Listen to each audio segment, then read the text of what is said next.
सभी को जय हिंद और प्रणाम।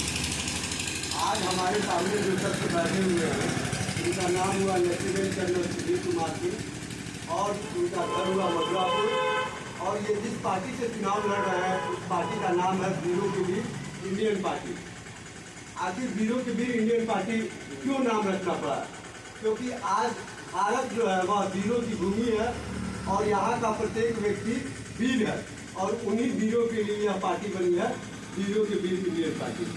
यह पार्टी भारत के 543 लोकसभा सीट पर इनके जैसे रिटायर्ड फौजियों को ही उम्मीदवारी देने का काम किया है। आज क्या जरूरी पड़ा है कि पूरे देश के 543 लोकसभा सीट पे इनके जैसे रिटायर्ड फौजियों को इस राजनीति के मैदान में उतरना पड़ा? आखिर कुछ तो ऐसा कारण है। कारण यह है कि आज देश में सबसे ज्यादा अराजकता की स्थिति है और सबसे ज्यादा देश के अंदर भ्रष्टाचार है। इस भ्रष्टाचार और अराजकता को दूर करने के लिए इनके जैसे चरित्रवान, निष्ठावान और देशभक्त लोगों को इस मैदान में उतरना पड़ा है। क्योंकि आज आप देखते हैं ये क्षेत्र शिवहर लोकसभा क्षेत्र, इसमें बहुतों लोग आए गए। क्यों आए गए? क्योंकि इस क्षेत्र को चारागाह समझ लिए लोगों ने, आया और इस क्षेत्र को चढ़ करके चला गया। इसलिए मैं आप सभी लोगों से अनुरोध करना चाहता हूँ, रिक्वेस्ट करना चाहता हूँ कि आप अपने क्षेत्र के एक बेटा जो लेफ्टिनेंट कर्नल के रूप में आप लोगों के बीच में उपस्थित है, ऐसे बेटा को अपने घर का सदस्य बनाए ताकि ये आपके घर का नमक और हल्दी का हाल भी ये जानते हैं और उसको ये पूर्ति कर सकते हैं। बाहरी आते हैं, उनको क्या मालूम है आपके घर में नमक कमी है कि दाल कमी है, और आएंगे और आपको जबरन कहेंगे खाना बना करके ले आओ। आपके घर में नमक कम है, आप खाना कहाँ से बना के हमें खिलाइएगा? ये तो वो समझ नहीं पाते हैं, नहीं सकता है और आते हैं और चले जाते हैं। यही कारण है कि आज ये शिवहर लोकसभा की दुर्दशा ऐसा हो चुका है। अगर एक सच्चा प्रतिनिधि आपको मिलेगा, मैंने शिवहर से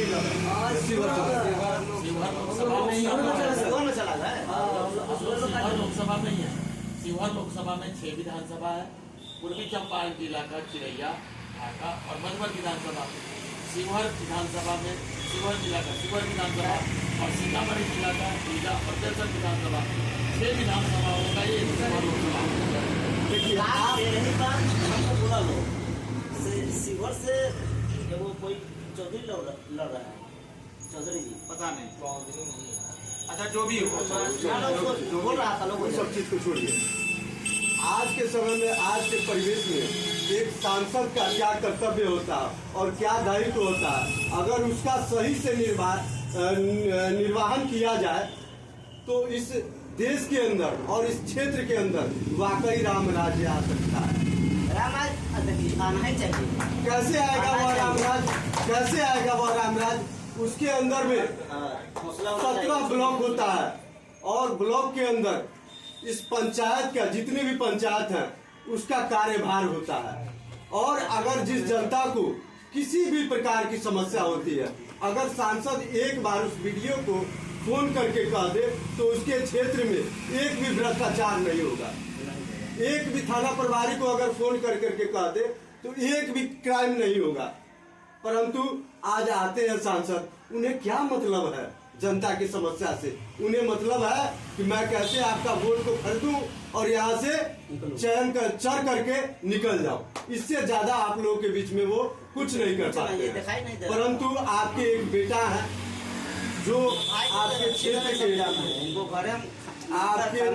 आपके घर को खुशहाल बनाने के लिए जो एक प्रशासक के पद पर रह करके आए हुए हैं, इनको मालूम है कि प्रशासन कैसे चलता है, उसके बारे में इनको जानकारी है तो ये कर सकते हैं।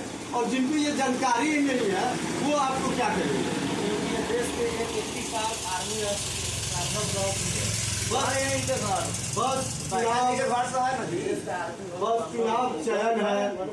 चुनाव चयन है एक अच्छे प्रतिनिधि का, चुनाव चर्चा है एक अच्छे प्रतिनिधि का। चुनाव के द्वारा ही आपको एक अच्छे नेतृत्व का निर्धारण करना है।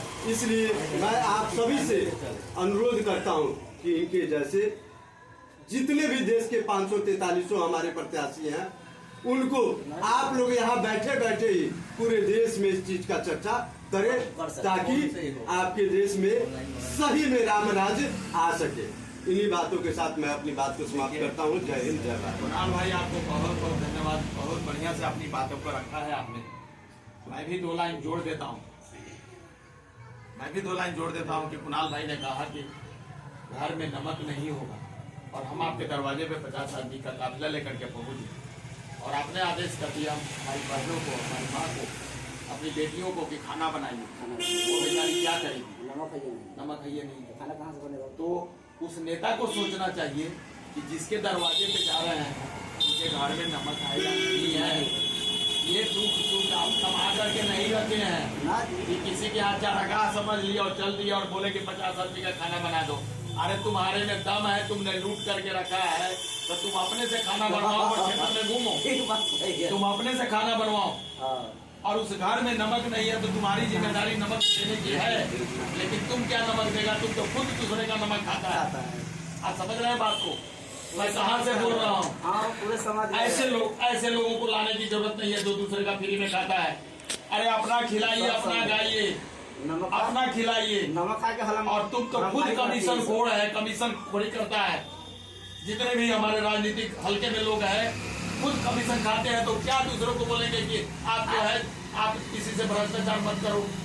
तो नेता को ऐसा होना चाहिए जो अपनी कमीशन को छोड़े और जनता के हितों का ध्यान रखे। वही ना कह रहे हैं, नमक खा के नमक खाली कर रहा है, तो वही तो इंसान है अभी के डेट में। वो हरामी नमक करता है, इंसान का कोई वैल्यू है आज के डेट में? हाँ, वही बात है। मैं यही कहना चाहता हूँ। जो घटना हुआ इधर है, ये कोई रणधीर सिंह का नाम है इनको, राणा रणधीर सिंह आए नहीं आए। पूरे देखिए कहाँ लड़ाई हुआ, क्या हुआ, देखिए पूरे बाजितपुर है, सुना नहीं पड़ता है।